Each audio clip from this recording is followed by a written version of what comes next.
It's Monday night, and we're sharpening our takes. You're tuned into The Cut, hosted by Thomas Roth.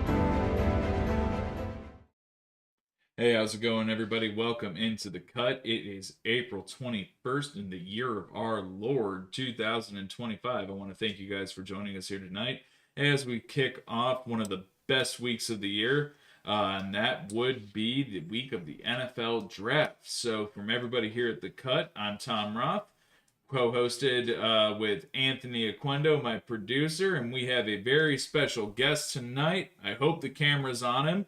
Mr. Nick Pay, everybody. Say hey to Nick. Guys.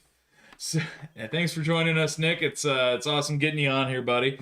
Excited. I hope you're excited. I wanted to get Nick on here. One of the things that we like doing here at The Cut is when we have a fun event coming up or anything big going in the sports world, we usually like to get people on here to create a good discourse with sports, and that's what we hope to do tonight. I asked Nick last week if he'd be interested in coming on to do an NFL mock draft of the first round of the NFL draft this year. So what we're going to be doing tonight, guys, is Nick and I are going to be giving you our picks. How it's going to work is it's a split screen.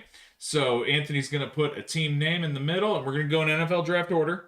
And then Nick's going to say who he would pick, and then I'm going to say who I think I would pick. We'll each give a little blurb after each pick just to kind of create something. If we agree, we agree. If we don't, we can chat about it for a minute or two. But we're going to get through this whole draft tonight. Keep in mind, this is not what has happened or anything. It's just what we can see happening. We are going to be talking about trades as well. So NFL draft time, a lot of trades occur, and I think that we're going to see a few this year, not as much as in years past. Yeah. Don't see it. Yeah, usually there's some trades that have already happened, and usually things are already balls rolling, and I haven't really heard too much, but maybe GMs are getting smarter and kind of keeping everything on the down low, and they don't want to tip their hats to anybody, so we'll see. And the big thing too, man, like you don't really have a big quarterback class this year. Yeah, I think that's the biggest thing is usually you see a lot of teams trying to get up in the order to try to get that quarterback, but there's really nobody this year. There's one guy. That's probably it. So now, usually, you'd see a lot of teams angling for that number one pick if the team didn't need a quarterback, but that's very rarely the case if you have the first overall pick. Usually you need a quarterback. Usually that's why you're picking number one.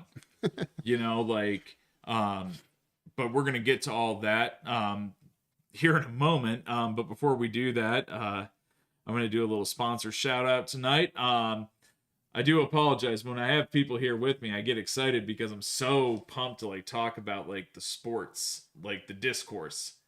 So I apologize, guys.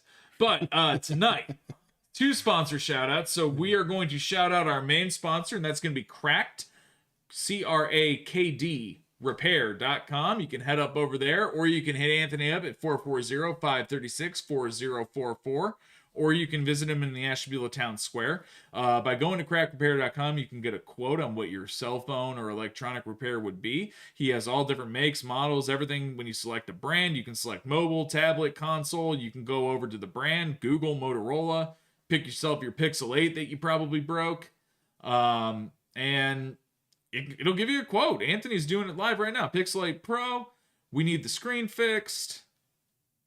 Name, John Doe. And phone number doesn't really matter as long as it's not 911, unless you're a police officer. And Anthony will contact you, get you a quote, and make it good to go for you. It's a great service there. Best around. You find anything even comparable, you got to go out to Lake County. Keep your business local. Go see Anthony at Cracked or in the Ashtabula Town Square, or give him a dial, 440-536-4044, or go to crackedrepair.com for all your cell phone and electronic repair needs. So our next person that we'd like to shout out, Nick, is going to plug his business tonight. Nick, why don't you tell him a little bit about what you do out here? Yeah, so I own Pays Detailing out of Ashtabula. I also detail with Tom, actually, at Victory Honda. But on the side, I have my own business. I do detailing. I like to clean cars, basically. That's what I do. That's You do a good job. That's just my expertise, and it's fun. It's fun. How'd you get into doing that? So basically, I was a beer vendor for 3 years, and then one day I was washing my car.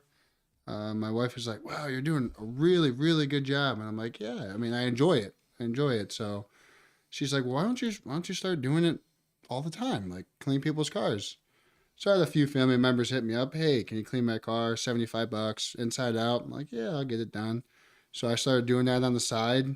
I was working so much, probably 80, 90 hours a week. And my wife's like, hey, you either gotta dive into it or you gotta stop. Like one or the other. Like you're working 9 days a week.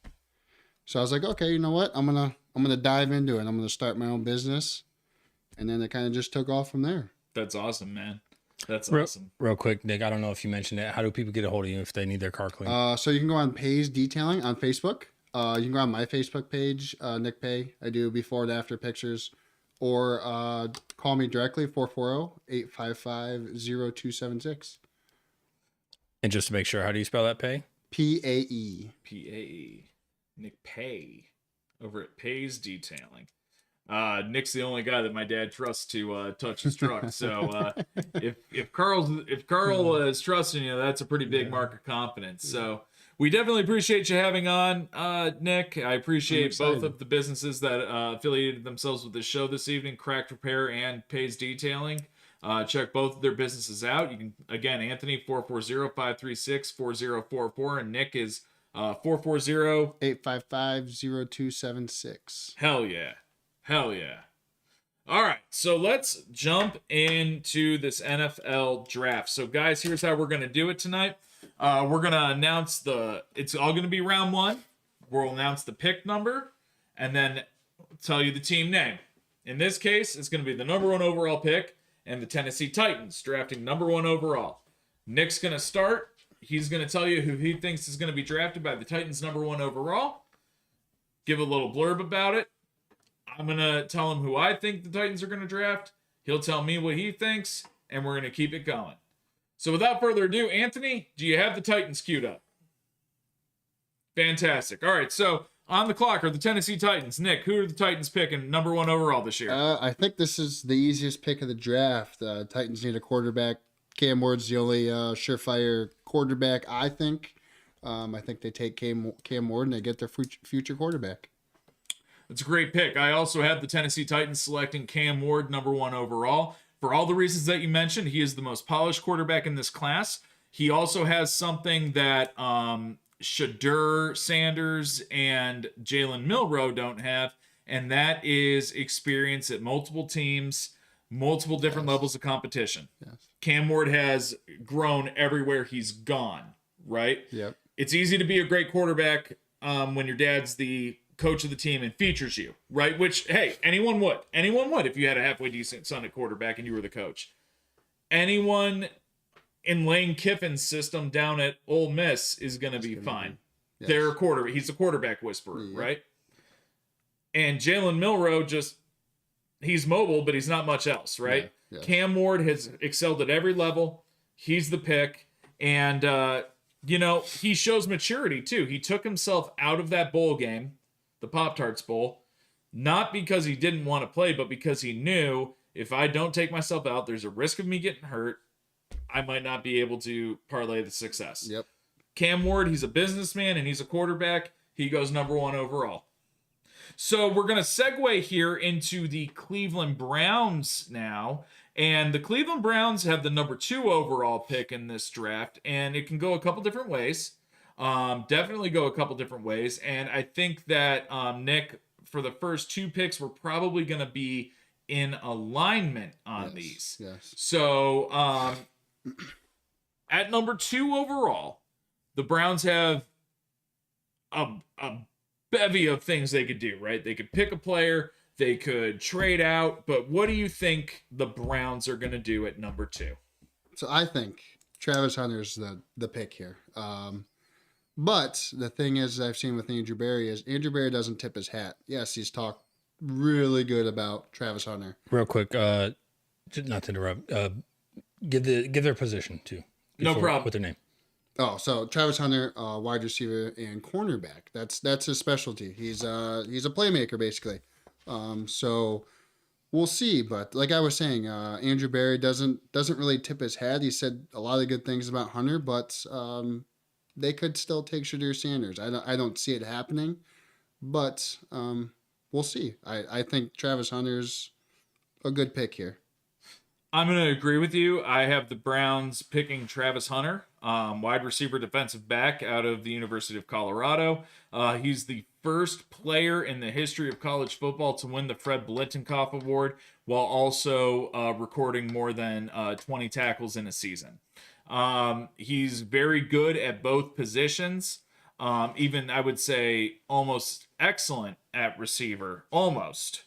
But I don't like that the Browns are going to make this pick.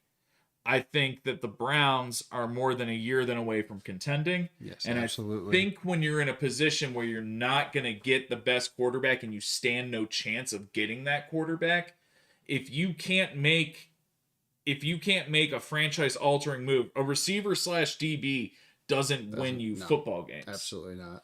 So if I were the Browns, I would trade down. I would trade down and I'd accumulate as many picks as I could get this year and next year because of the deferred Deshaun Watson money. But I understand why the Browns want to go Travis Hunter here. Yes. I understand why. Yes. He's the biggest name in the draft, and he probably has the biggest upside. He The does. only thing is he's not elite at a wide receiver or cornerback. So are you don't really take many wide receivers at number 2 unless you're Calvin Johnson. Correct. And he's not Calvin Johnson. He's not going to be Calvin Johnson. No. And he's not an elite cornerback either. And you're not going to take a cornerback at 2 anyways. No. So what are you drafting him for? Are you just drafting him for the upside, or are you drafting him for his name and what you've seen and the fact that he's like a Shohei Ohtani? He can play both sides, and we haven't seen it in a long time. But Exactly. The Shohei Ohtani comparison is fantastic because I see a lot of the traits of Travis Hunter being very, very good at 2 things, but not being elite at either. Yes. Shohei is the greatest player in baseball, arguably, because of what he brings to the table. Travis Hunter could become the greatest thing in football if he develops and is dedicated to his craft, like Yes. Ohtani has become. Right? That's a big if. That's a huge if. And I almost wonder, how is Travis Hunter gonna do in an organization that isn't built around him and his personality, his wants and his needs? Yes. His whole, because let's call it what it is, Nick. His professional career as a college athlete, because he was getting paid. Yes, He's a absolutely. professional. Yes. Those 2 teams he played at, Jackson State and Colorado, were catered around him and Shadur. Yes. It was their culture, everything. How is he going to adapt to a locker room where he isn't 1A or 1B? Yes, exactly. It's interesting. So now we're going to go to the 3rd overall pick. It's by the New York Giants. So the New York Giants are in an enviable position that they almost put themselves in by signing 2 veteran quarterbacks this offseason that have extensive starting experience. Both would probably want to be a starter. So I wonder if this is precluding them from picking a quarterback. Yes. What say you?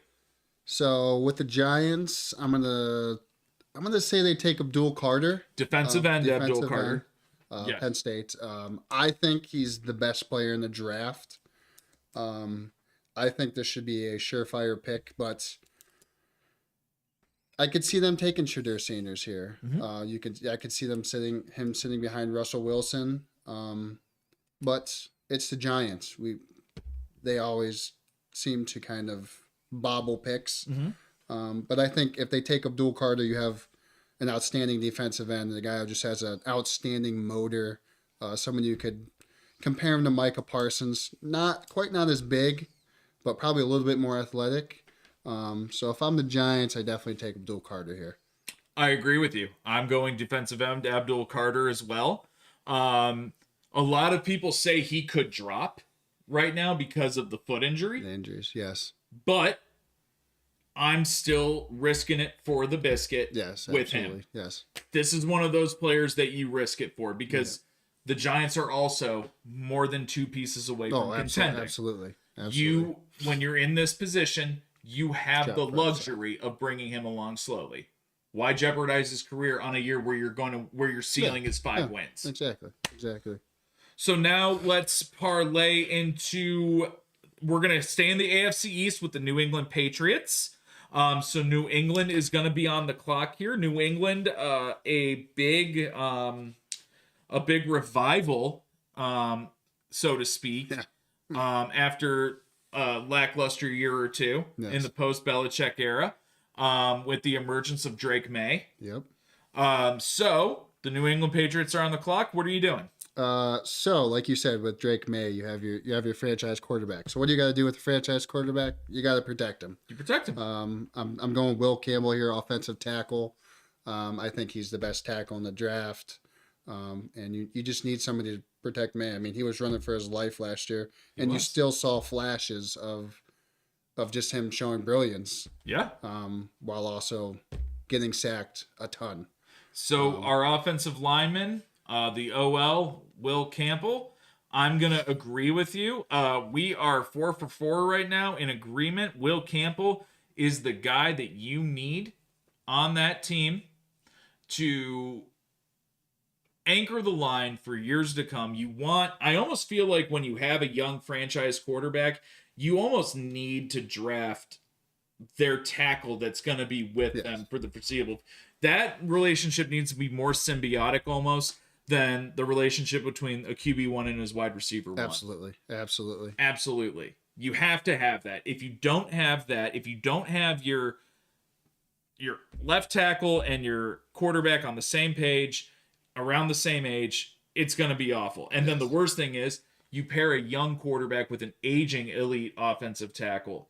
That guy retires. How can you replicate it? Exactly. Right? Exactly. You don't want that problem. If you have a good young quarterback, protect them, anchor your O-line.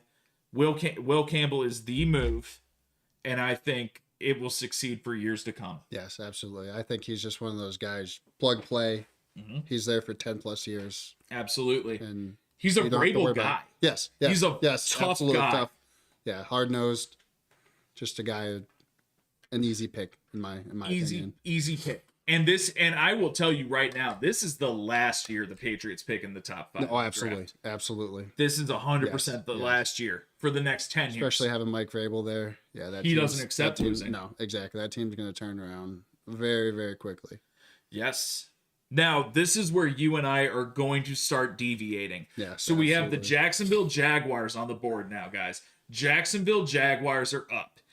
This is the 5th overall pick of the draft. Nick, who do you got the Jaguars picking? I have the Jaguars taking Mason Graham, defensive tackle. Probably my most favorite player in the draft, just because Mason Graham. Just because he's just a hard-nosed, high-motor guy. Unfortunately, plays for Michigan, so I've watched him for years just beat Ohio State. Yeah. He's just one of those guys that he's a winner. Yeah. He just full motor, always going. I just think he's going to be a stud. I think he'll probably be a top 3 player in this draft. Easily. I can see it. He's elite. Yes. You said it yourself. He's elite. Yes. I have the first trade of the night happening right now. So the Jacksonville Jaguars are a few more players away, as is the theme when you're picking the top 5. Yes. Trevor Lawrence needs weapons. Trevor Lawrence needs an offensive line, and he needs a defense that has depth so it doesn't get gassed. There's no one I feel that the Jaguars are absolutely in love with in the top 5 that they can't move down for because of how deep the draft is at some positions. Yes. I am thinking the Chicago Bears are going to trade up with the Jacksonville Jaguars. The Bears are going to trade the 10th pick, the 39th pick, the 72nd pick, and a future first for number 5. And at number 5, the Chicago Bears select running back Ashton Genty. Wow. That would be a showcase trade right there for sure. Now here's why. the Bears have DeAndre Swift. They have him. But DeAndre Swift, he's getting up there in age. Yeah. He wasn't as effective in that offense as he was when he was in Detroit, and he had that 1B, right? Yes. Some running backs, there's no shame in it, need to be part of a committee. Absolutely. DeAndre Swift is also a touch older. He's not, I don't think he's in his 30s yet, but he's within a year or two of becoming 30. He's up there. So right now, you can draft the guy that had a lot of carries in college, but was very successful at it. You can slow down the mileage that he's going to get by having him in a committee backfield. And then in 2 years, when DeAndre Swift leaves, you've got Genty as your bell cow running back. He's got NFL seasoning.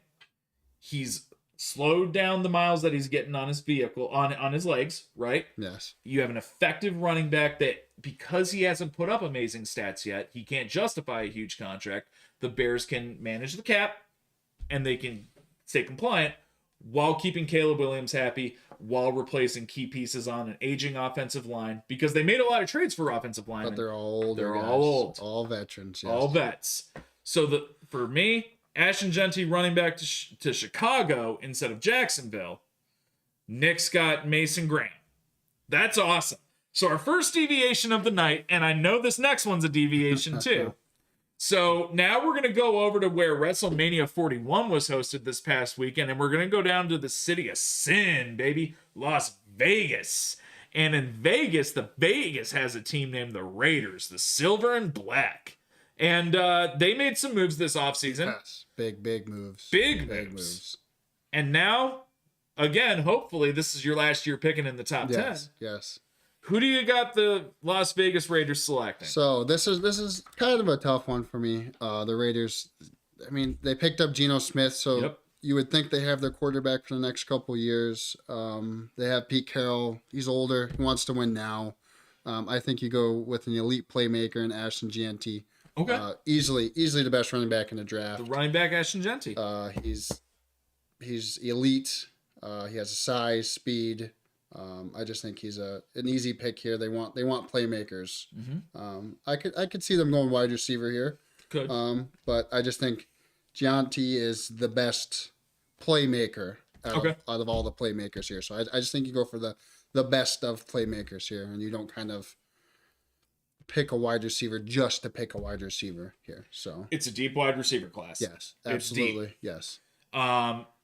I'm going to go with a defensive lineman, and that defensive lineman, it's a name that I'd never really considered until I started reading a little bit more and doing some investigative work.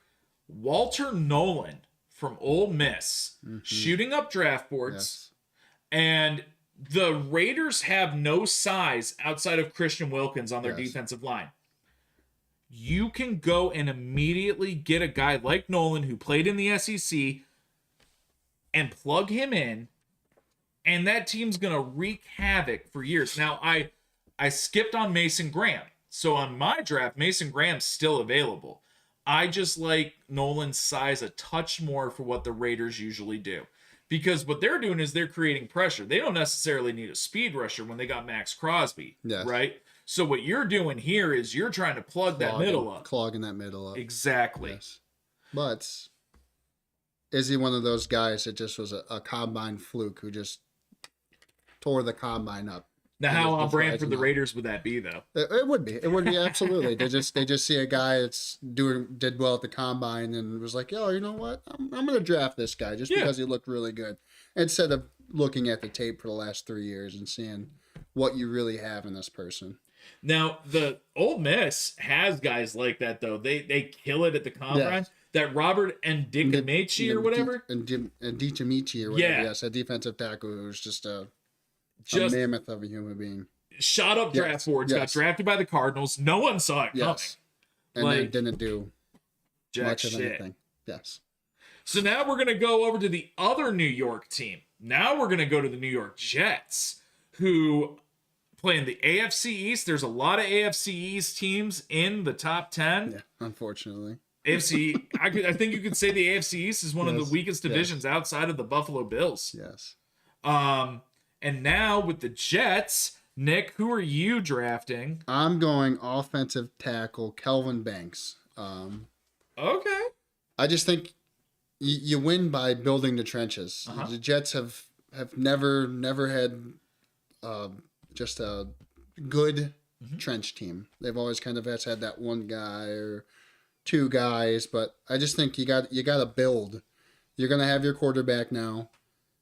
Draft an offensive tackle, protect him, and go from there. You win games. You win games by building the trenches. And I'm in agreement with you, but I'm picking a different offensive lineman. I'm picking Armand Membu. Armand Membu from Missouri. Yes. Now I'm picking him because Membu projects more as a right tackle in the NFL. Yes. The Jets' biggest hole is right tackle. Yes. Right? They have Olu Fashanu at the other tackle position. But he's still a mystery. What's up? He's still a mystery. He is still a mystery. But a if you mystery. got two young guys like that pan out, you got the corners of your offensive line for years. Yes. And what was Justin Fields always missing in Chicago? Yes, a line. A line. Everyone said he was just a running quarterback. Well, He had to when be. you only have a second and a half and you have three guys looking at you, what are you going to do? 100%. When you give Justin Fields time to throw like you did at Ohio State, you saw how and I know college to the NFL is way different, but how many big time players did Justin Fields play against? Yes, absolutely. You know what I mean? Yeah. You're going against the elite talent when you're at Ohio State. Always. Elite.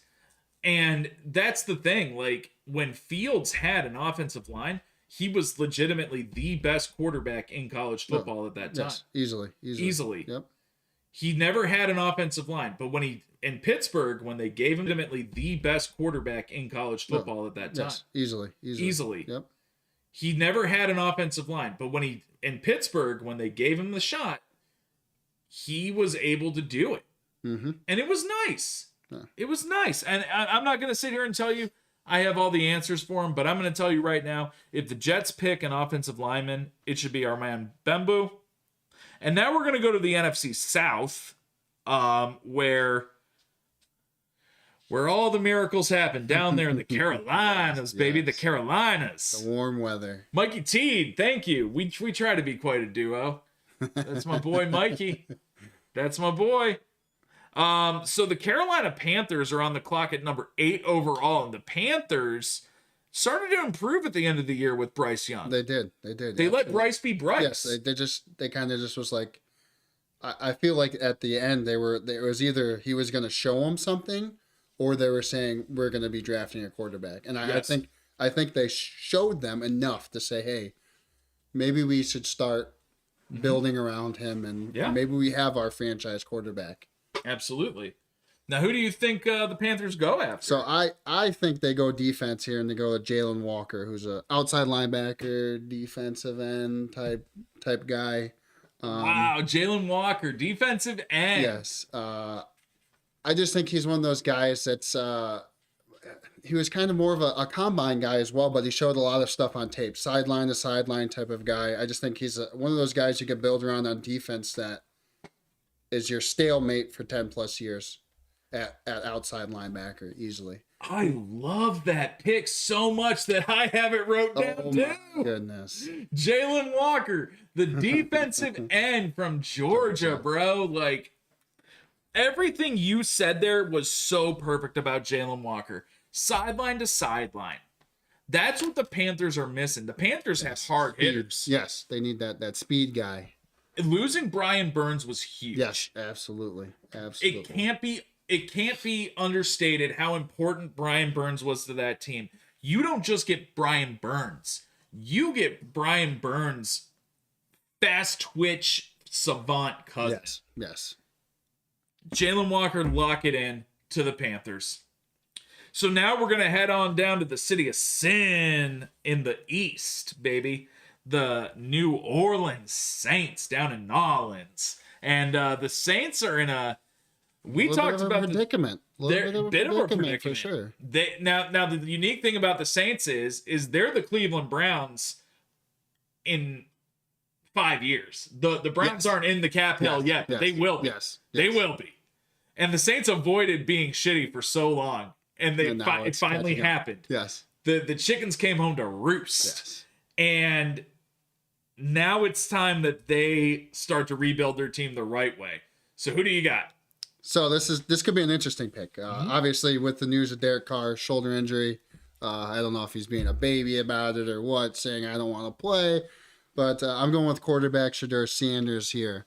I just think it's time. It's time you kind of you cut ties and you get some of the older guys out of New Orleans and you say, hey, let's start building young. Obviously, they're in cap hell. They're going to be in cap hell for the next 3 to 4 years probably still. So it's time to get that cheap quarterback and you start building around them.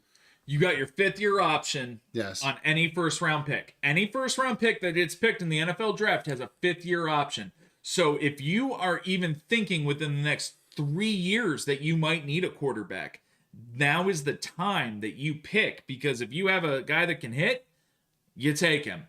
And I'm going to agree with you, Nick. At number 9 overall, Shedeur Sanders to the Saints. Shedeur gets to lead a team. He gets young receivers. Yes. Chris Olave, Rashid Shaheed, who's not really young, but he's like... He's just developing, I think. He's kind of hitting a stride now. Yes. You've got Bub Means. Yes. And you've got Juwan Johnson. You still got Alvin Kamara, too. He's getting older, but he's still very, very good running back. And hopefully you keep Jamal Williams as well, because that is your... hitting running back. Yeah. Exactly. It's a perfect situation for a guy like Shedeur because he gets young receivers that he can develop with. You got your vet tight end. Rookie quarterbacks excel when they have veteran tight ends. Yes. And Juwan Johnson's big. 6'7", 250. A safety blanket for him. Easy safety blanket. Exactly. And Juwan Johnson might benefit as a fantasy player from having a guy like Shedeur. Absolutely, yes. In the red zone, he's going to be looking for Juwan every time. Yeah, 6'7". Exactly. Can't miss him. You can't. Is he going to trust a guy like Olave, who is very good, but he's not Travis Hunter relationship, right? So if you can't trust your receiver, you trust your tight end. Absolutely. Now we're going to go down to Chicago. We're going to go to Chicago now. Now Chicago is who is picking. So Nick's going to be picking for the Bears, but remember, in this draft, I had the Bears trading up to the Jaguars, so I'll be having the Jaguars select. So Nick, Chicago Bears, who's going to So for the Bears, I have offensive tackle Armand Menabu. Okay. Like you were saying, you have your franchise quarterback Caleb Williams. He's going to be there for 10 plus years. What was lacking last year with them? O-line. Yeah. What did he get sacked 50 times last year? Yeah. So you need that foundation. They went and picked up some veterans, but again, they're older. Mm-hmm. You got to have that stalemate at your offensive tackles. You do. I just think this is an easy pick for them if they want to succeed. I think you got to build around your quarterback. You do. You have to build around what Caleb's good at. And Caleb is very good when he has time of getting the football He's a pocket guy. But the problem is, so Caleb Williams reminds me, and this is just me. It's my own reasons, and I have them, but I can't really put my finger on how I came to the conclusion. Caleb Williams reminds me of if Donovan McNabb. I was literally going to say the same exact thing. That's crazy. He's Donovan McNabb. Yes. When Donovan McNabb had time, he was one of the top 3 quarterbacks in the league. If you give Caleb time, he has elite receivers. Yeah. DJ Moore and Rome Odunze. Yep. Young guys too. Young. Cole Kmet. Young tight end. You've got guys for Caleb. Protect him. Your defense is already filthy. Yes. Protect Caleb at all costs. Now, for me, for the Jacksonville Jaguars selection, I'm going to go with defensive back, the DB out of Scum, Michigan, Will Johnson. Will Johnson, in my opinion, is the second best pure corner in the class behind Jahdae Barron from Texas. But I think Will Johnson is more physical and fits Jacksonville's needs and timeline a little bit more. Yeah. Jacksonville needed to cultivate a young, cheap defensive backfield because of all the money they invested in that defensive line. Mm-hmm. and their quarterback Trevor Lawrence. You get a cheap guy like Will Johnson who can be on a 5th-year option and be there for the next 8-9 years and play at a high level. You take him. And Will think he's Johnson. polished. I think he's polished. Very he's just one of those polished. guys that easy plug and play guy. Very big plug and play guy. He can fit in anywhere. He can be your nickel. He can be anything. Yeah. I mean, let him ride.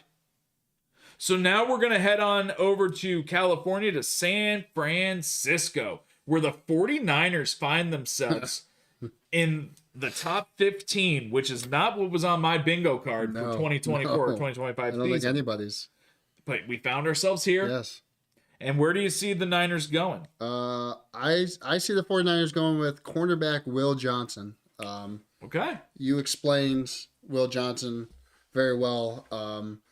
Obviously, the 49ers are going to lose Chardavius Ward. So you need that other guy on the outside. I just think he's one of those guys. I think he'll fit that system perfect as well. John Lynch, you have as your GM, defensive back that played in the NFL for 15 plus years. I just think he's one of those guys, hard nosed. I think he's easy pick here. Easy. He is an easy pick there. I have an easy pick for them, and that's going to be defensive end Michael Williams. Oh, Now, Michael Williams doesn't really fit the scheme, but Michael Williams fits the timeline. yeah. So the thing is as the Niners age, they're going to be losing a ton of talent on the defensive side of the ball. So what you need to do now is do what the Eagles did for 4 years after they won the Super Bowl. You don't pick For now. Yes, you pick who's the best player in 4 years. Yes. Because that's what we need. And because we need that 5th-year option. Yeah. Right? That's where the Niners find themselves having the luxury of being at. Michael Williams has a motor. I mean, the motor is there. Yes, absolutely. Absolutely. I mean, he's laid fuckers out, dude. Like, and I sit there and I think about it. If him and Nick Bosa can both be on that defensive line together, Bosa could even, in some instances, stand up and be linebacker behind Williams. Yeah, he could be a little bit like an off-ball linebacker kind of. Or vice versa. Yes, absolutely. You could stand either of them up behind the other. Yep. And no one would want to go to that side of the field. No. Filth. Yep. So that's who I'm kind of leaning towards. Now we're going to go over to Dallas. They say everything's bigger in Texas. And I got an idea of who's going to be big in Texas here. But before we get to the Cowboys, let's just talk for a second. Dak Prescott's still there after some trade rumors. Yes. You lost Rico Dowdle. You lost Ezekiel Elliott. And the Cowboys, who made the most sense for Ashton Genty, and they were hot on him, they cooled off. Yeah, it's kind of like I don't know, maybe they saw something that they didn't like or what kind of happened or maybe they just thought it would be too much to trade up to try to get him. But I just like the Cowboys, they took Ezekiel Elliott really high. I just kind of see 4th overall. I could see them trying to make a trade up. Yeah. But they're also a team that needs a lot. Yes. So are you going to have to give up a lot to just get one piece? Or are you going to stay pat and try to just build slowly? But you can't. You have Dak Prescott. Exactly. He's getting older. Huge contract. And a giant contract. So this is, I feel like the Cowboys are kind of in a handcuff position. Yeah.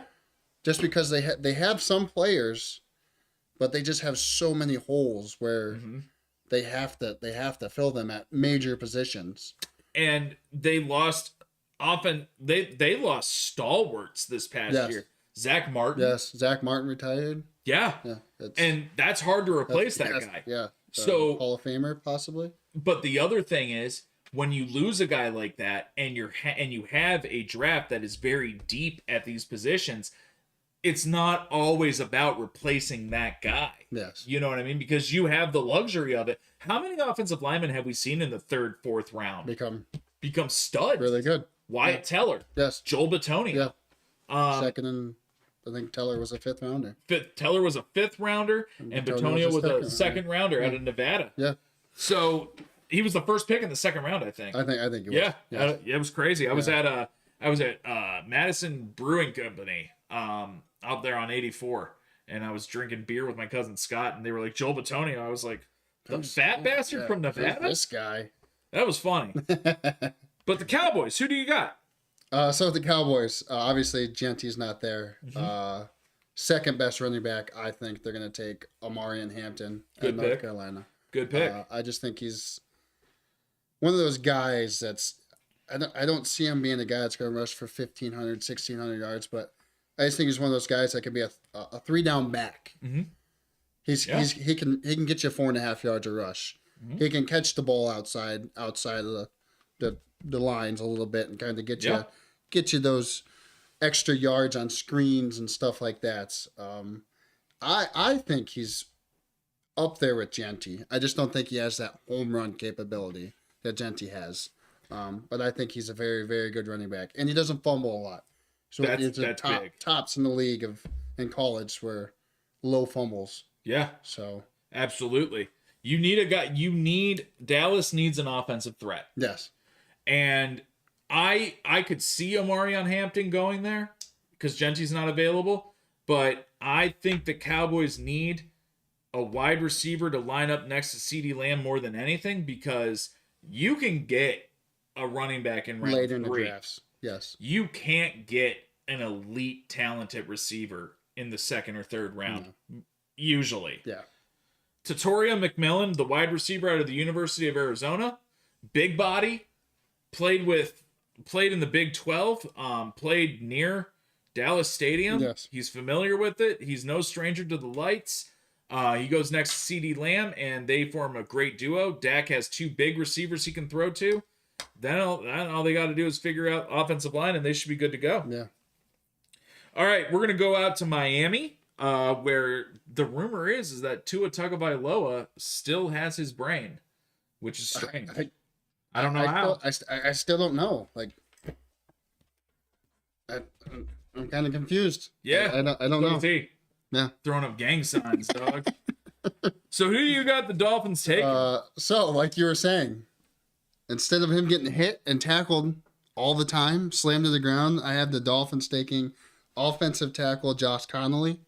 From Oregon. Yes. I love him. I just think he's one of those guys that can pull, that can get outside the tackles and help block linebackers and stuff like that, while also anchoring the line and kind of helping Tua not get hit every other play. That's a solid pick. Anthony, I don't think I have his photo in the drive. You do not, sir. Yeah, there's going to be a few of those, because sometimes you have some surprises creep up. Surprises up there for Yeah. sure. Connerly's a good pick, though. That's a Yes. sneaky good pick. Yes. Yeah, he anchored a great Oregon He offensive line. He did. Now I'm gonna go to the defensive side of the ball. They want to get rid of Jalen Ramsey. They're rebuilding. Yes. They've been looking for a stalwart in the defensive backfield since Minkah Fitzpatrick left. I'm gonna go Jahdae Barron, the defensive back from the University of Texas. That's a solid pick for sure, especially if Ramsey kind of makes his way out of there. They Kind of trade just breaks him. off. Yes. Yeah, I could see it, man. I could see Jahdae Barron going there and being a dog. I think Big he's physical guy as well, just kind of like Ramsey. Yeah. He's a bigger physical. he's cornerback. Jalen Ramsey's clone, Yes, and that's what you need. You just can't have the head case. absolutely. Yeah. So I know that we're in agreement on this next pick, and this is probably the easiest pick Yes. of the draft outside of the Tennessee Titans. So the Indianapolis Colts, they thought that they solved their quarterback woes. Maybe they have. We say that a quarterback's best friend is a tight end. Rookie quarterback's best friend is a veteran tight end, but sometimes maybe a young quarterback's best friend is the tight end that you meet along the way. Yes, absolutely. So go ahead and say who you're gonna pick. So like Tom said, I think this is probably the easiest pick. Tyler Warren, tight end. Probably the best playmaker outside of Genty in this draft. There's so much you can say about him. He's a good blocker. He's an elite catcher. He's elite after the catch. He succeeded in college. He's been the best tight end the last 2 years.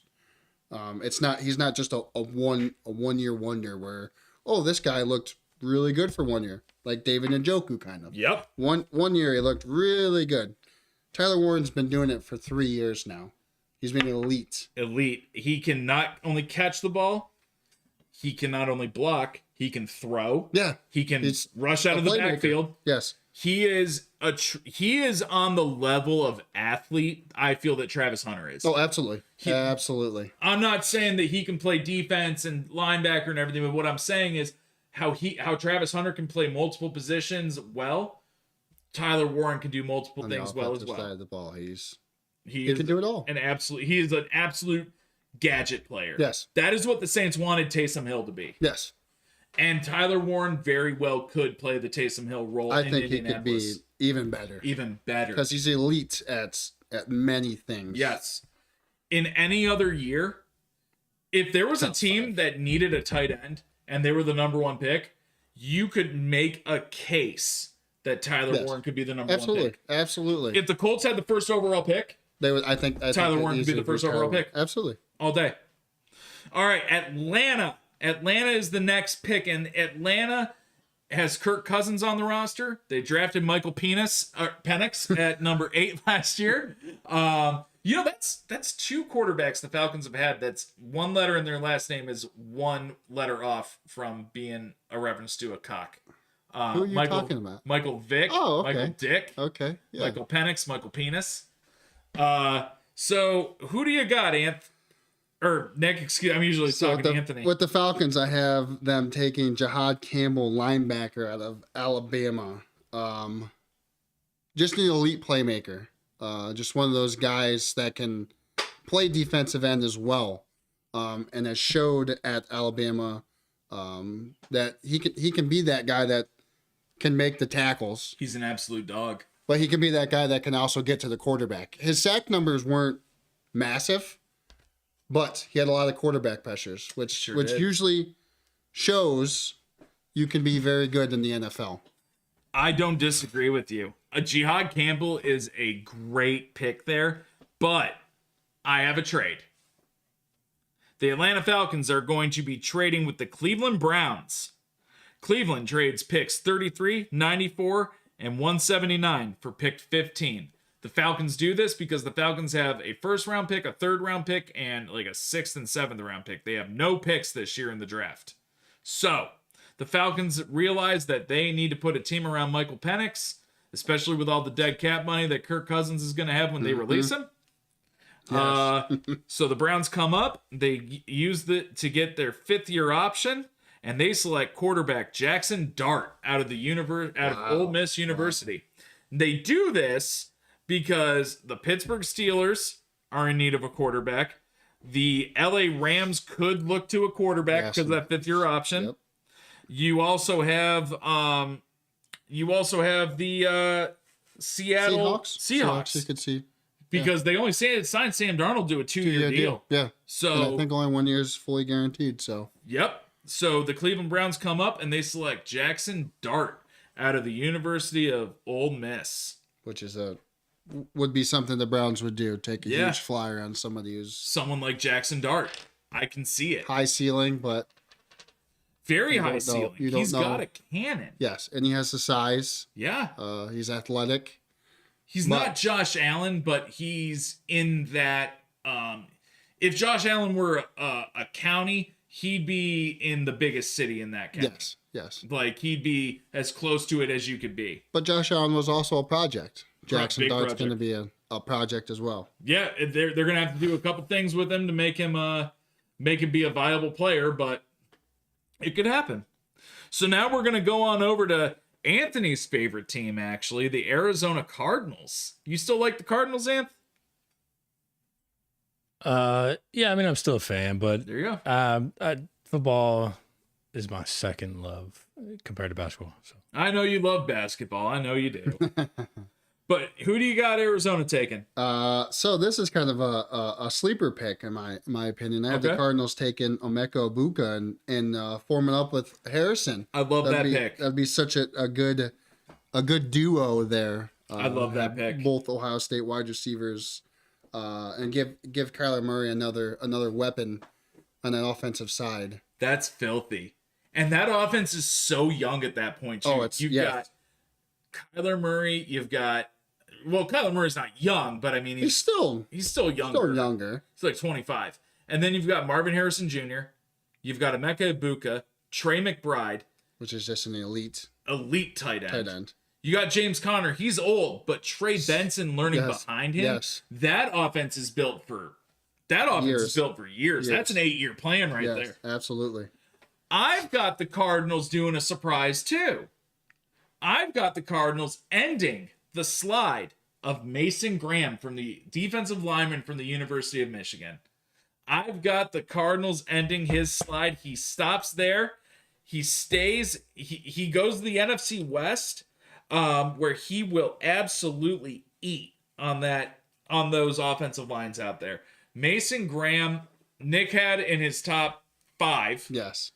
I see Mason Graham falling and ending up with the Cardinals. I love the fit. I love everything about it. I hope it comes to pass and I don't look stupid. I think if Mason Graham falls Someone trades up, past like 8 or 9, you're gonna have 4 or 5 teams looking to trade up. looking to trade up easily, though.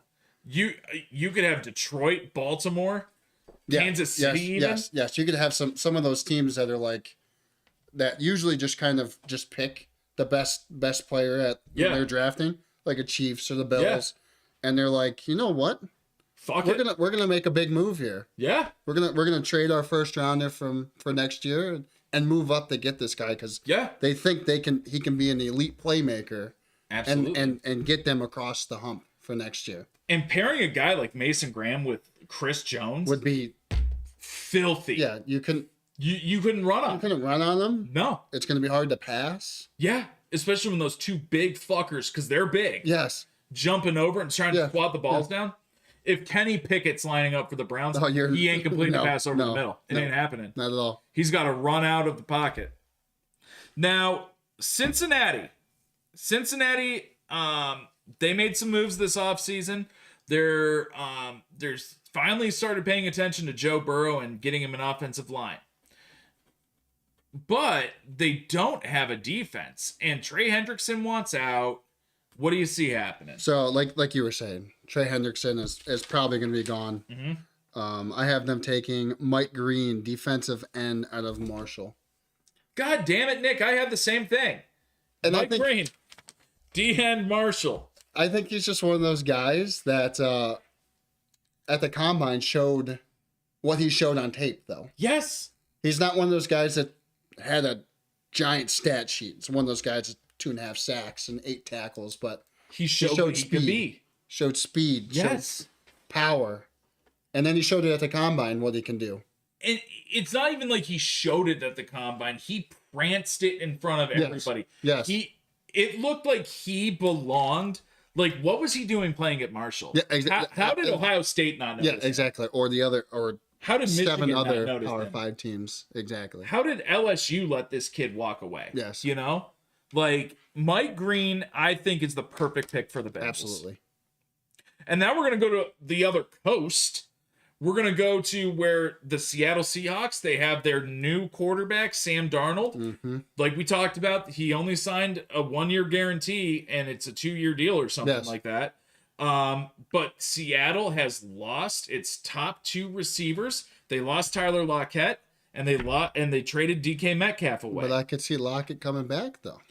Just because Lockett's gone does not mean he's gone a free forever. agent still. But you got to surround. That's a what if. But Yes. right now he's not on the team. What are you? You're the general manager of the Seahawks. Who are you picking for this team? So I could see them kind of picking a wide receiver here, but I'm going to go with that offensive line. Okay, I'm going with Gray Zabel out of North Dakota State's center. nice pick. Just think you need that guy. You do. You build that line, and then you can build the playmakers down the line for them. Yeah.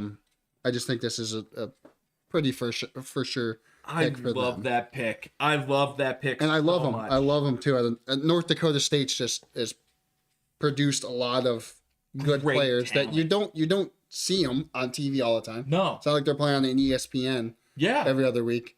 But he's just one of those guys that just is good. Yes. You just look at him and you're like, that guy's good. It doesn't matter who he plays for. Yeah. You could just tell he's just He would good start player. on any college football team. yes, easily. Easily. He developed himself so well. I'm going a bit of a different route. University of Texas wide receiver Matthew Golden. If Matthew Golden's available, which in this case he is, you need to put some speed on that offense. You got it with JSN. Yes. You've got two good young running backs. You need to get out there and you need to put someone else on the other side of JSN. Sure. Yes. Matthew Help Golden Darnold is out. perfect. Matthew Golden is that guy. I would love to see JSN and Emeka Egbuka pair back up, but with Egbuka being more of that Jarvis Landry Slot style guy. receiver, the Seahawks don't need that. They need a An guy. outside speed guy. Yes. Tyler Lockett can be brought back to be your slot guy. Exactly. Matthew Golden all day. And now we're going to go to the NFC South again, and we're going to head on out to the Bays of Tampa. Tampa Bay. Baker Bay. Really. Talk about Baker Having Mayfield a turning that huge year. around. Huge year. Huge year. And I think with Baker Mayfield having that emergence, it's time to help him out. What Yes. do you think? So I'm going with defense here for the Okay. Buccaneers. I'm going with Nick Amaniri, his safety. Oh, Nick Amanawari from Amanamori, yes. the defensive back safety from South Yes. Carolina. Yes. Yeah. Okay. I just think their offense, I think, is kind of set. You have your playmakers, you have your running backs, you have an offensive line who's younger. You got Tristan Wirfs. I just think it's kind of build that defense who's kind of getting a little bit older, and you kind of help Baker out so he doesn't have to score 45 points a game. I like that. Now I'm gonna do a little something here. I got them picking offensive line. Oh wow! And the reason I have them picking offensive line is because now it's not just Baker airing out the football. Now you have three good running backs. Yes. You have Rashad Complimentary White, running backs. Bucky Irving, and Sean Tucker. Yeah. Right? Yes. The interior of the outside of that offensive line is fantastic with Yes. Tristan Wirfs, the anchor. They're young. But if you have the opportunity to really open up your offensive line and create an elite one, not only does Baker get more comfortable in the pocket so he doesn't end his season on an interception every year anymore, but now you can allow all three running backs to be deployed. Yes.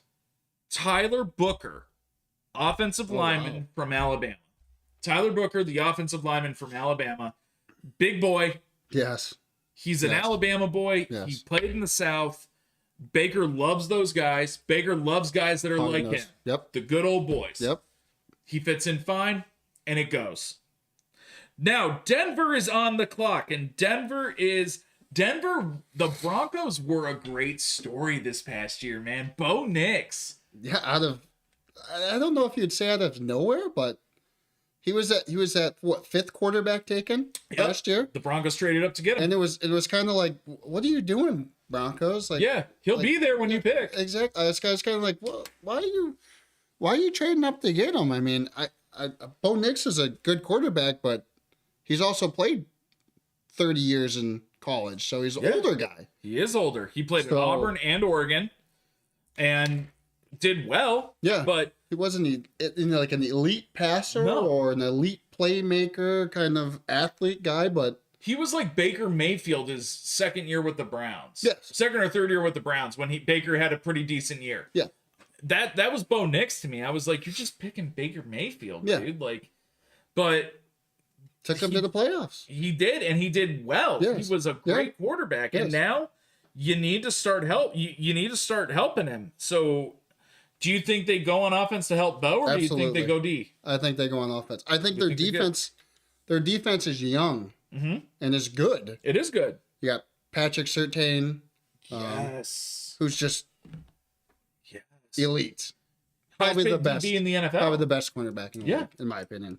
I think here, one of my favorite guys, Colson Loveland, tight end. Nice pick. I just think- pick. You just give Nix that guy, that blanket.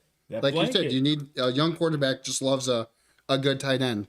Colson Loveland has the speed, size, and all the intangibles. The route running on him Yes. is elite. Yes. Elite. He's done it to everybody. He played at Michigan, so you saw what he can do against elite defenses.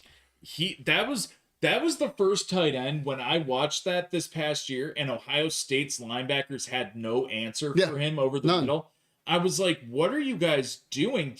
How are you not dropping Lathan Ransom in there or or something? somebody. Because you can't. Yeah. Because his route running was so good. He's like a wide receiver. It was insane. Yeah. I love that pick. But what I'm going to do, I've got my final trade of the night happening. The Houston Texans trade the 25th pick, the 79th pick, and the 166th pick.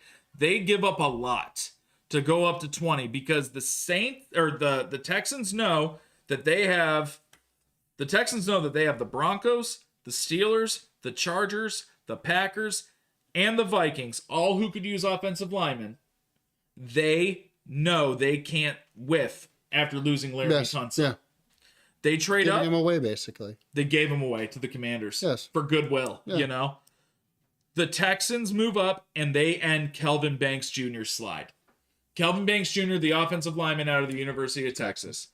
Banks goes here. He stays in state his whole career, high school, college, NFL at this Yep. point. The kid is a winner. You talked so well about Kelvin Banks Jr.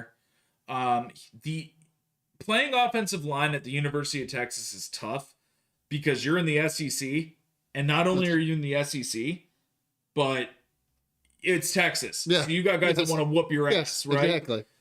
Kelvin Banks is that dude who's going to go in there and just help out CJ Stroud. Yes. CJ Stroud needs protected. Especially with Tunsil gone now. I Mm-hmm. mean, you take away, what do you say? Tunsil's probably a top 5 left tackle. Top five. And you just kind of give him away when you have a young quarterback who's still developing. Yeah, CJ needs a Yes, left tackle. You need that guy that can just Yeah. Imagine. make sure you don't have to worry Exactly. every play. That's what you don't want because CJ Stroud has done so well. And then if you take away his left tackle and don't replace his left tackle, what's it going to do to his Question confidence? mark in your head always. Always. Now we're going to go on over to the Steelers out in Pittsburgh. And Pittsburgh is in a precarious position, something they haven't found themselves in for a long time. No established quarterback at NFL draft time. That hasn't happened since 2004 Yeah. when Ben And, Roethlisberger was there. Yeah. Because they had Roethlisberger. Roethlisberger left, but then they drafted Kenny. You knew they were going quarterback. Yeah, they had to take Kenny Pickett. Kenny which Pickett, is- which seemed like an okay Yeah, thing at the yeah. time. And then you bring in Russ after his shit year, and you bring in Justin Fields, right? So you've never had to really worry about who the quarterback's going to be because you know you're either going to draft one We're going to have a veteran. or you got a vet. What do the Steelers do here? So this is kind of an odd pick for me. Okay. Just because I think Aaron Rodgers is going to be their quarterback. Okay. I'm banking on that. I'm going with running back Travion Henderson, Wow. which could be it could either be a really, really good pick or a really, really bad one. Taking a running back that high, I wouldn't say he's not elite. He has the elite burst and speed, Wow. but they need a running back. Dude, I didn't even think of Trevion on there, and then you say him, and I'm like, oh my god, he is a Steeler. Yeah, absolutely. He Yeah. is Le'Veon Bell. Yes, absolutely. He is Le'Veon Bell, and Le'Veon Bell was Willie Parker. Yes. Right? That was because Jerome Bettis was the running back, and then the Steelers were like, no, that's not the style we're going to run anymore. We're going to have a fast guy. Yeah. Willie Parker, Rashard Mendenhall, Le'Veon Bell, and now Trevion. Yeah. That's crazy work. And I just think he's just one of those guys that can just turn your offense around one play and he can take it 80 yards. He has did it he has against that Texas. speed. Yes. He did it. He Yes. showed it against one of the best defenses in the country. A little dump pass, and NFL guys were guarding him. Yeah. Yeah. NFL guys were guarding him. He took it to the house. 85 yards, I think it was, or Yeah. something stupid. Yeah. But blew my mind. That's a great pick. I didn't even think And about like that. I was saying earlier about a running back who doesn't fumble, Travion Henderson had 0 fumbles his last 2 years. No shit. Yes. I didn't know that. 0 fumbles his last 2 years. That blows my mind. All right. I've got the pick that's going to be a little controversial, kind of a guy that's ascended up a bunch of boards. Louisville's quarterback, Tyler Show. Which is just would be mind blowing in my opinion because nobody heard about this guy Exactly. 6 months ago, Exactly. 3 months ago. No one heard of this guy up until last week at his Yeah. pro day. Yes, when he made a couple just amazing passes. And that's what happens sometimes with the NFL draft. Some of these guys will come out. Mitch Trubisky. Yeah. Mitch Trubisky played in the fucking Sun Bowl, Yeah, dude. yeah, And then he's threading the needle and passing. You're like, oh my God, this guy's going to be good. yeah. And it turns out it wasn't. No, that was not a. Now, I can That's see it happening because you get a fifth-year option, like I said. Gives the Steelers a little bit of time. Maybe Aaron Rodgers does come to Pittsburgh. Well, who better to learn to be a quarterback from than Aaron Rodgers? There's no one better. Absolutely. There's no one better. Show is, I think, more of a traditional Steelers quarterback. He's more of a drop-back passer that can run, like Roethlisberger Yes. was, like Russ was. Justin Fields, the only reason that the Steelers didn't keep Justin Fields was because he doesn't fit their mold. Yeah, no. Justin not at Fields wants to run. all. Yes. Because he can. Yes, exactly. He's an elite athlete at quarterback. Yes. Show they don't have to worry about. That's why I have them picking him over Jalen Milroe. Because Jalen Milroe would be the pick, but Milroe doesn't fit the Steelers mold. I think Show's more of a polished guy. I think you see what you're gonna get with him. Where Yeah. Milroe is You don't his know. ceiling's high, Yeah, but his floor is basement. exactly. And you don't know if he's ever going to develop Yes. past the basement. Yes. He might. But the thing is he grew up in a military family. Things don't phase him, that kind of thing. But things didn't phase him because he was a kid. Yeah. You know what I mean? Now it's, dude, Other grown men are yeah, like I staring you can't in the transfer face. somewhere. Yeah, exactly. It doesn't bother me because I could transfer. Yeah. But now I've got grown ass men. I just get cut. I'm never Yeah. playing football Yeah. again. Yep. No. So how does he handle that? Now we're gonna go to the Chargers out in Los Angeles. Chargers had a resurgent season with Jim Harbaugh as Yeah. the first year coach. I was really surprised about that, and I think they made some great strides. What do you think they're gonna do this year? So with the Chargers, I have them taking wide receiver to Torah McMillan. I just think it That- fits them perfect. It fits them perfect. Nice. He's the Mike Williams type of guy. Yeah. They brought back Mike Williams, I They believe, did. as well. They did. But he's old. He's older. Very old. He's losing some steps. He's also injury prone. Yeah, I just think you put him in there and he's plug and play guy. absolutely. Kind of fits the system. 100%. They have their running back. They do. Um, They do. I just think it's perfect. Perfect for them. It's a And perfect fit. That's beautiful. I'm going with another big guy, tight end Colston Loveland from Michigan. which would be Another perfect fit. if he falls to them. well, Harbaugh coached Easy, him. exactly. Easy pick for them. Exactly. That's kind of the advantage you have if you were a college coach and you succeed in the NFL, Yes. like Harbaugh has. Because then, hey, I coached this guy 3 years ago. I'm an NFL coach. He got coached by me. I know what it'll Yeah. be. Yeah. You know, I groomed him for this. Yep. You know? I don't think there's much left to say on that one. Colston Loveland's perfect. Yeah. Either of those picks are perfect. All right, the Green Bay Packers out there in Green Bay. Packers had a great year. Jordan Love won me my fantasy league. I was very happy about that. That son of a bitch won it for me, and I love him. The Packers out in Green Bay, what are they doing? I have them taking outside linebacker Michael Williams. You have him going a little bit earlier I do. in the draft. So I had Michael Williams listed as a defensive end. think You he's- see him as a linebacker. It's like an outside linebacker. Okay. Kind of a 3-4 technique guy. Okay. But I mean, can see I it. see if he goes to like a 4-3, he'll be a defensive end. Yeah, 3-4 team is going to be more of an outside linebacker. he'd succeeded either. Yeah, absolutely. He's He has all the intangibles. I think the Packers are another one of those teams that's so young. Defense is getting a little older though, but I could see them going on offense as well to kind of get that number one receiver. And you bring up a great point. Their defense is old because for years all they did was draft defense. Yes. Because they thought they were set on offense, but what they failed to realize was Jordy Nelson is getting old. Yeah. Randall Yeah. Cobb getting old. Yes. Donald Driver was already old. Yeah. Jimmy Graham, when they got him, was old. a corpse of Jimmy Yes. He wasn't the guy. Graham. But the Packers had Aaron Rodgers, so you could mask that. Yeah. Jordan Love is a great player. But the problem is Jordan Love hasn't been around and won enough with veterans to be able to elevate people's talent Yes. the way that Rodgers He did. needs that number one. That He number does. one guy. And that's why I have the Packers going Emeka Egbuka from Ohio State University, the wide receiver. I know they've got Christian Watson, Dontavian Wicks, and they have Christian Watson, Dontavian Wicks, and Jalen Reed. yes. And I know they have them.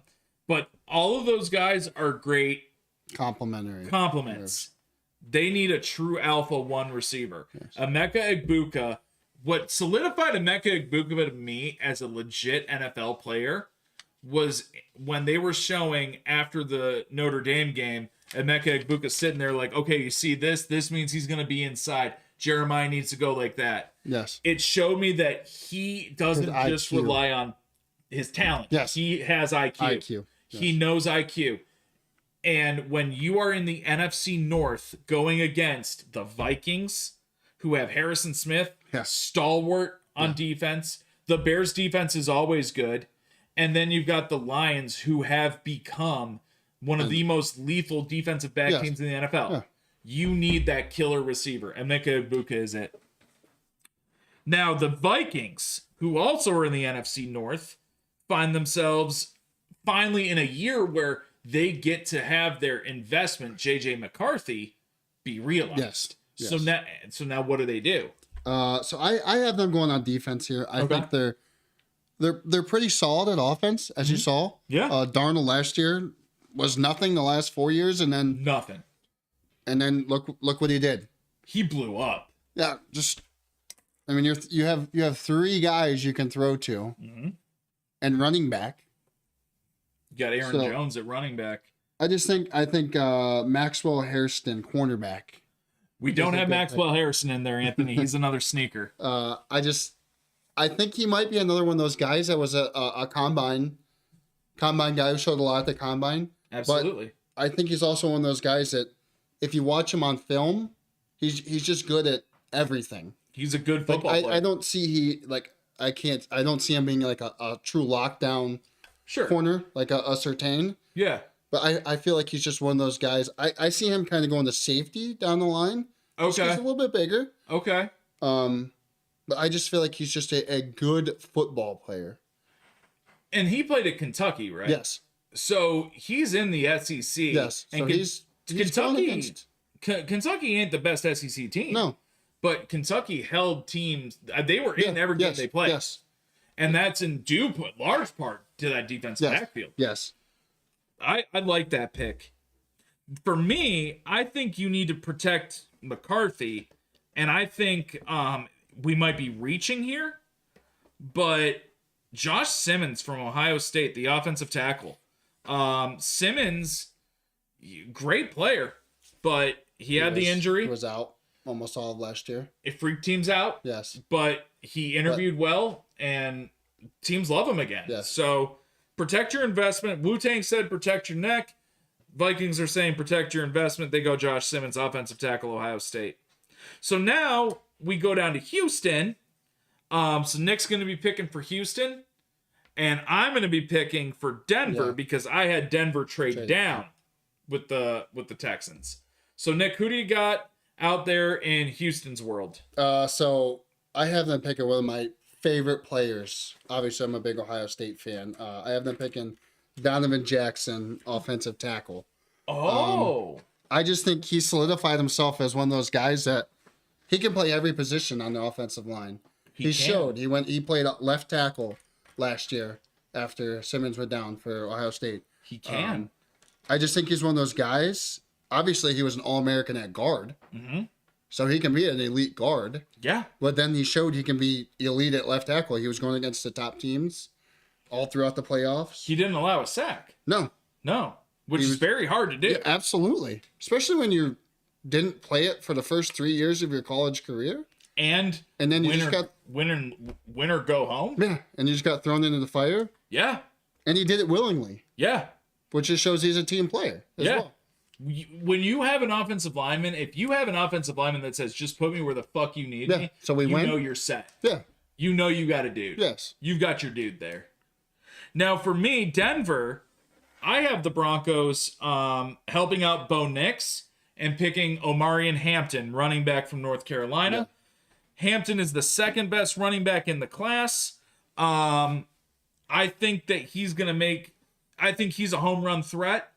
I don't think he's a very between the tackles guy, and I think that that's why you draft him, because you have Javonte Williams, you have Audric Estime, you have some of these guys that can be that between the tackles back, while you have Omarion Hampton, running back, North Carolina, home run threat.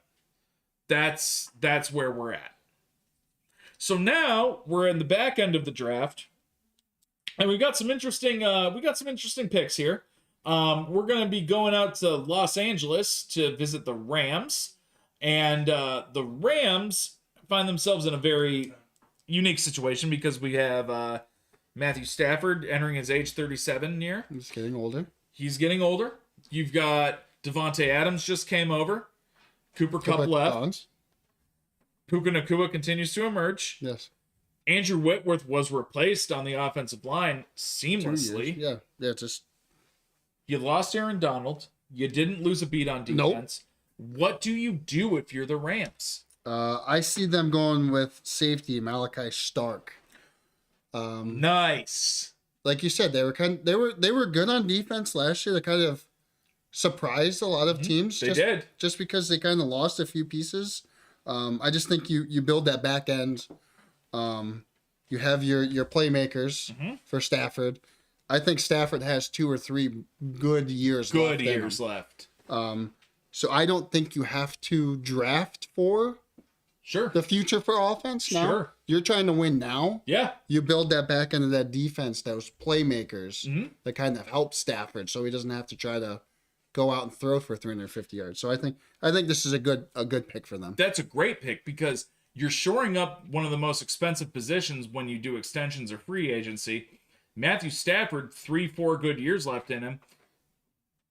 Year 5, he retires. Someone's coming off a rookie contract, or someone from this last draft class is a free agent. Yep. There's some dudes that say JJ McCarthy blows up. They can't afford him because of Justin Jefferson. Yeah. JJ McCarthy walks. He could walk into the Rams easily, and they could load up for him. Plug and play guy. Play. And then you still have that younger 5th year option. Yep. So you don't have to pay a guy $25-30 million in safety. Rip. Yeah. Fuck that. For the Rams, I've got a defensive back. I've got corner Siobhan Revel Jr. From Eastern Carolina University. I've liked Revel's game tape. He played in a real low conference. He gave up yards, but I'm going to tell you right now, one of the quickest, fast twitch, I think guys that can be molded into a good player is Siobhan Revel. And the Rams have the luxury. I think when you get to the Rams and then down, Baltimore, Detroit, Washington, Buffalo, Kansas City, Philadelphia, I think that's the litmus line right there. Yeah. That's when you can just do your project. Yeah. And Siobhan Revel, in my opinion, is that dude that you can develop and keep those DBs young, healthy, and if they don't work, you cycle it out. Yes. That's what they can do. Yep. You have the luxury of kind of developing. Not all these teams do. No. When you're the Rams, you have a lot of your key positions that are filled. Yep. So that just, like you said, you kind of mold them, develop them, and then you kind of just cycle Cycle through. it through. That's perfect. And now we're going to go to our AFC North foes, the Baltimore Ravens. Dirty birds. The Dirty Birds, baby. And the Ravens came up a little short this year of their Super Bowl aspirations. They had Derrick Henry, who fit in seamlessly. Just so much better than I expected. I'm not gonna lie. I just Absolutely. did not think he was gonna I didn't either. blow up. I thought with Lamar, Derrick Henry would run for like 900 yards, Yeah. but he'd have 17 touchdowns. Yes. Yeah. Like I thought he was just going to vulture yeah. it. Exactly. Who would have thought he'd be doing Just- 80-yard runs? Yes. Yeah. Wow. When you have guys you have 7-8 guys in the box at all times because They know you what know you're gonna somebody's do. running. They know what you're doing. You're the And you're Ravens. Still running over people like that. He's a beast. So, who do you have the Ravens picking? So I have them taking cornerback Azare Thomas. The Baltimore Ravens defensive backs are getting older Yeah. and injury prone. Okay. It's time to kind of shore up those cornerbacks and kind of, like you said, mold, develop, Yeah. and then cycle through. Because you got an Yeah. older defensive backfield for them. You have a very old defensive back. Good, Yeah. But but now it's old. kind of time to Yeah. cycle through there and get some youth in there. Who was their top corner last year? Oh man, Who was the Ravens' top corner? Let me see. the guy from Alabama. Why can't I think of his name? You'll find him. Oh, Marlon Marlon Humphrey. Humphrey, yes. Marlon Humphrey. Yes. And Chidobe Awuzie. Those guys, listen, And they picked, and Awuzie is a high pick too as well. he for them. was. But Marlon Humphrey was out a few games last year, and the year before he Yeah. was out a lot. He's getting hurt a lot anymore. You need to start Getting thinking some about youth. the future. Yes. You 100% do. Now I'm going defensive end for the Ravens, and I'm going Shamar Stewart, defensive end. Which is a solid. I don't think he falls this far. Yes. I have him going a little bit later. Okay. But Shamar Stewart, Texas A&M guy, SEC guy. I think it's the type of guy that the Ravens like. They have big DNs. Yeah. He's a big boy, but he's also lean. Yes. Stand him up at linebacker if you want. Mm-hmm. Ravens have that luxury. Again, they are a team that has the luxury to develop. Yes, absolutely. You don't have to try to fill a position. You don't got to get cute. Yeah. You don't got to get cute. Nope. The Lions, who high expectations last year, exceeded those expectations. Now the expectations are even greater. So out there in Detroit, who do you see the Lions ultimately selecting to continue? So their I have run? the Lions making a trade here with the Browns. Oh, So I have the Browns trading up to 28, giving up 33 okay, and a second rounder for next year. okay, I have them taking Jackson Darts okay. in this position. I think the Browns want a quarterback in the first round, so they have that fifth year Yeah. option.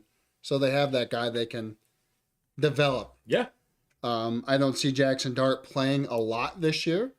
I see the Browns if they are 4-10, he gets a couple games at the end just to kind of judge and see exactly what they have in him. I just think he's one of those guys they like.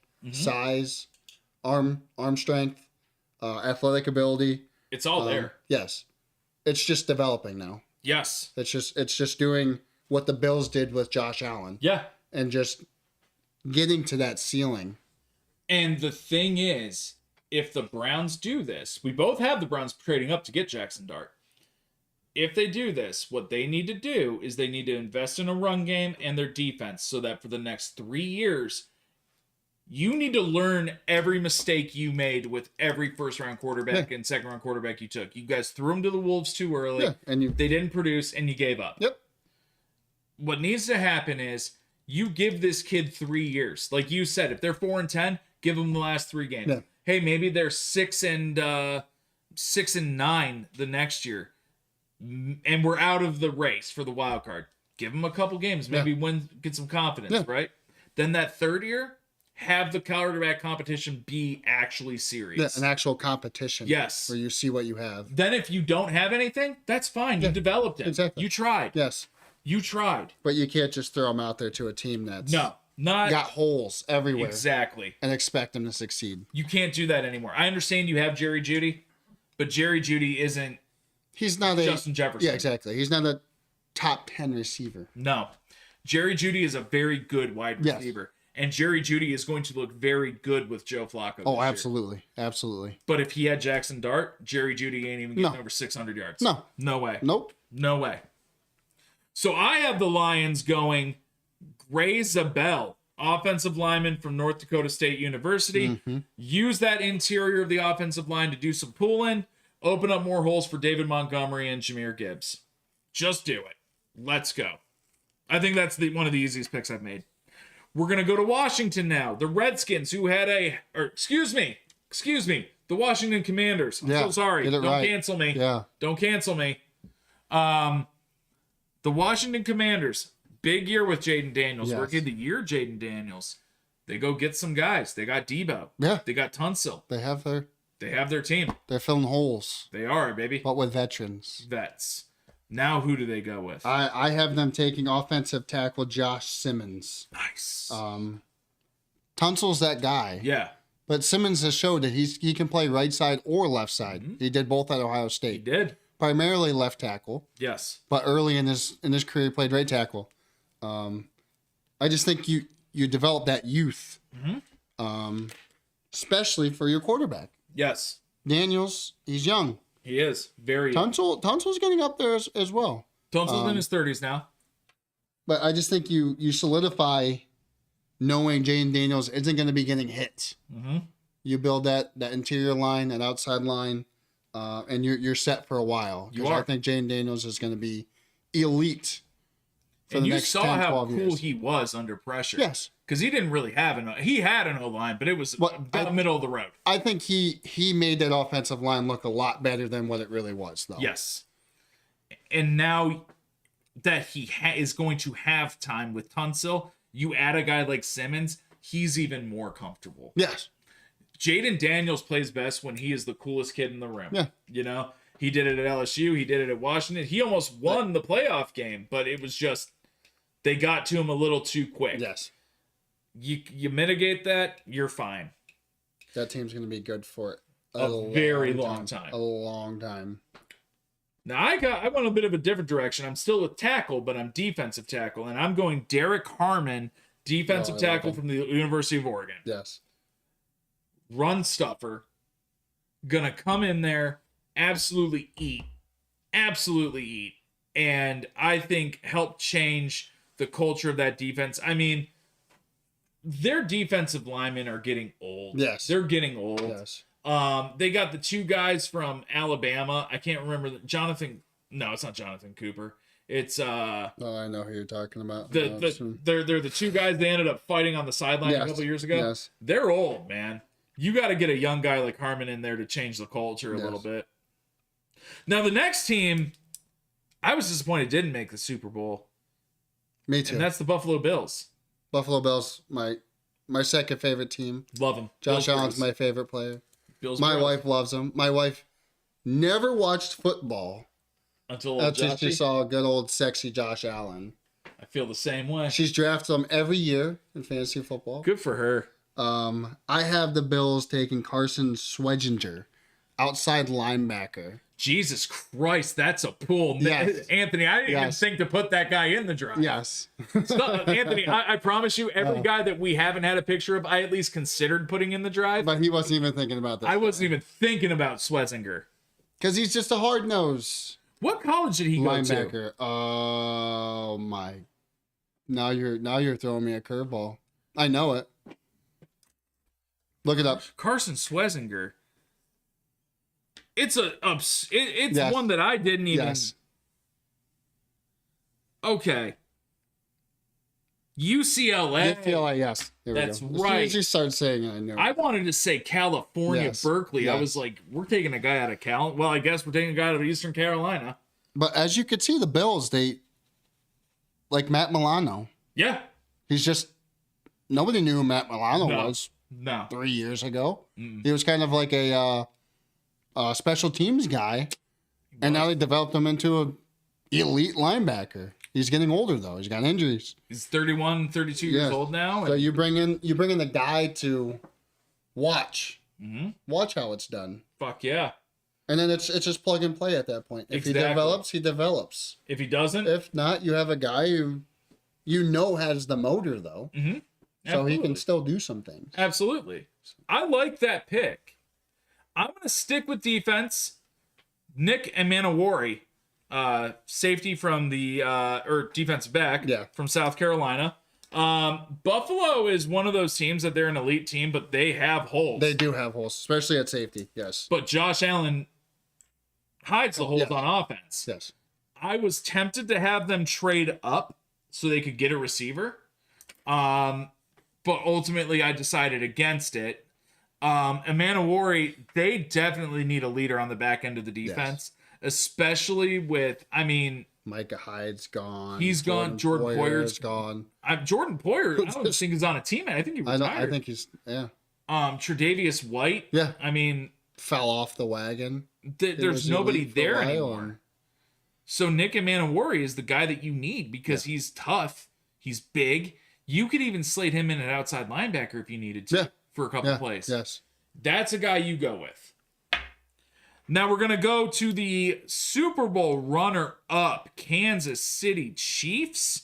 The Chiefs don't need a lot. No. And the crazy thing is, they're paying Mahomes all that money, and they still don't need a lot. Yeah. So what do you do here? I have the Chiefs taking Walter Nolan, who was picked earlier, defensive tackle. Defensive tackle Walter Nolan? I just think you pair him up with Jones and you just let them do their thing. You let it ride? Yes. I like that pick. I like that pick a lot. You have two guys with high motors, and you just Definition kind high of motor. just let them go. You don't. I honestly don't see a lot of coaching that you have to do with Walter Nolan. I just I think don't he's one either. of those guys that he knows what he's good at, and he's going to do it. Exactly. Clog up the middle, Wreck and every havoc. once in a while, get to the quarterback. I love that pick. I love that Yeah. pick. Walter Nolan screams Chief to me. And I think if he falls to them, You scoop it up. it's going to take half a second for them to Yeah. take that pick. The pick's in when the other pick Yes. already came in. Yes. I've got the Chiefs staying defensive line as well, but defensive end. From Boston College, Donovan Aziaruwaku, I believe his name is. Yes. Defensive end, absolute combine freak. I mean, lean, Yes. fast twitch. You let that kid on that defensive line, it's over. It's over. He's a wrecking ball of a player. Long arms. Yes. And the Chiefs are great at knocking things down at the line of scrimmage. They're great at disrupting. Donovan Eziaraku, or however you spell it, say his name, is a fantastic disruptor. And like you were saying earlier, the Chiefs, they have that capability of developing Yep. those guys. They do. Like George Karlaftis, Yeah. another high guy out of Purdue, high end, Yeah. or a later draft pick. High energy. And first couple years, he wasn't too much, and now he's developed into that guy who can get you 8 to 10 to 12 sacks A year. And because you have the ability to develop them. and it's not even that you're just developing him. You are putting a plan in place for him to succeed 6-7 years down the line when you're the Chiefs, because you know Chiefs culture is to keep a player, Yeah. except for Tyreek Hill. But I mean, as long as you don't hit your kid's mom, you're good. I mean, he stays there. There's a new era of defense. The defense will still be young while Mahomes is old. Yeah. The Chiefs position themselves very well. Yes. So with the final pick in the first round, the Super Bowl champion Philadelphia Eagles, who have no holes. They're No. loaded for years. No. But what do you do if you're the Eagles? I'm going with defense. James Pierce, outside linebacker I think he's from Iowa. Tennessee. Tennessee. Tennessee. Yes. The problem child. Yes. Problem child. I just think you plug him in there. You got Zach Bond. You kind of you put him in there with him. That's nasty. You have two guys, hard-nosed guys, and you just let him eat. That's filthy. And he's another one of those guys. I don't think he's polished.